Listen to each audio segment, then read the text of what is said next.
300 বছরের পুরনো এই বকুল গাছটি একটি অভিশপ্ত গাছ। আমাদের বাড়িতে একটি বকুল গাছ আছে যেটির বয়স 250 থেকে 300 বছরেরও অধিক।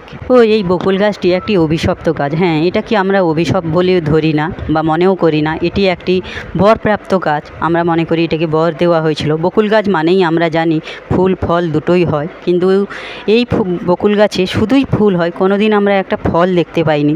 তো কেন ফল হয় না সেটাই বলবো আজকে।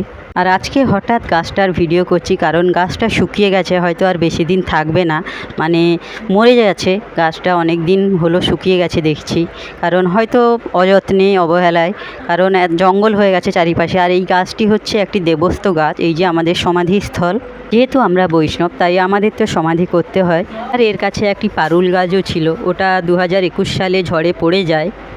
তো এখন বলি কেন এই গাছে ফল হয় না বা এই গাছটি কেন অভিশপ্ত গাছ। তো এটাকে আমরা অভিশাপ বলে মনে করি না, এটাকে আমরা ভাবি বরপ্রাপ্ত একটি গাছ। এটিকে বর দেওয়া হয়েছিল আমাদের এক পূর্বপুরুষ। জানি না আমার সম্পর্কে উনি কী হবেন, আমার দাদুর বাবা হয়তো, মানে আর ওনার বয়স ছিল 80 থেকে 90 কি তারও বেশি হবে। তো এক সময় বসন্তকালে উনি ফুল কুড়োচ্ছিলেন। তো এই গাছে তো প্রায় সারা বছরই ফুল হয় বলতে গেলে। তো বসন্তকালে উনি স্নান করে সকালবেলা ভিজা কাপড়ে ফুল কুড়োচ্ছিলেন।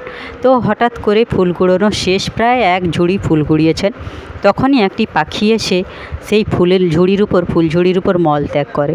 তো সেই ফুলঝুড়ি তো আর ফুল তো ঠাকুরের সেবায় লাগানো যাবে না, গোবিন্দের সেবায়। তো তখন উনি মনে মনে খুবই কষ্ট পান যে এক ঝুড়ি ফুলের উপর পাখি মল ত্যাগ করলো। তো এখন আমি সারাদিন গোবিন্দের সেবা কিভাবে করব, গোবিন্দকে কি দিয়ে সাজাবো, এই ভেবে মানে এক প্রকার উনি কেঁদেই ফেলেন। মানে তখনকার দিনের মানুষ তো মনে এতটাই ভক্তি বা এতটা ওনাদের পবিত্রতা যে ওনাদের মুখ থেকে তখন বেরিয়ে যায় যে পাখিটার তো কোনো দোষ নেই, হয়তো গাছে ফল হয়েছে বলে যে পাখি খেতে এসছে, যদি ফল না হয় তো পাখি আসবে না, আর তাহলে মলত্যাগও করবে না। তো সেই বলে তখনই উনি গাছকে বলেন যে হে বকুল গাছ, তুমি আজ থেকে শুধু ফুলই দিও, যেন গোবিন্দের সেবায় লাগে, রাধারানীর সেবায় লাগে, রাধারানীর চরণে লাগে। তো আজ থেকে যেন তোমার কাছে ফল না হয়। তো সেই থেকেই নাকি সব ফল ঝরে যায় এবং তারপর থেকে বকুল গাছে একটিও ফল দেখা যায় না আজ পর্যন্ত। সত্যি তখনকার দিনের মানুষের কথা হয়তো মানে তীরের মতন ছিল, মানে তীর বলাটাও হয়তো ভুল হবে, এতটাই ওনারা পবিত্র, সৎ এবং নিষ্ঠাবান মানুষ ছিলেন যে যেটাই বলে দিতেন ওটাই হতো।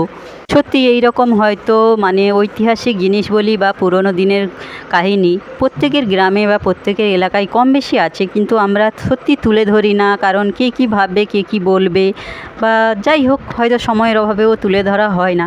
কিন্তু আজ হঠাৎ ইচ্ছে হলো যে এটা তুলে ধরি, কারণ গাছটাই হয়তো আর কোনো দিন ফুল হবে কি না জানি না, কারণ গাছটা শুকিয়ে এসছে, মরে গেছে। তো যাই হোক, যদি আবারও ফুল হয় আমি সময় হলে একবার দেখাবো নিশ্চয়ই বাড়ি গেলে। তো ভিডিওটা কেমন লাগলো অবশ্যই জানাবেন, ভালো লাগলে অবশ্যই লাইক করবেন, একটি কমেন্ট করে জানাবেন, কারণ আপনারা আমার শাউরির ভিডিওটায় অনেক ভালোবাসা দিয়েছেন, অনেক পছন্দ করেছেন। তো ভালো লাগলে ওটাও শেয়ার করতে পারেন। তো আজকের মতন ভিডিওটা এখানেই শেষ করছি। সবাই ভালো থাকবেন, সুস্থ থাকবেন।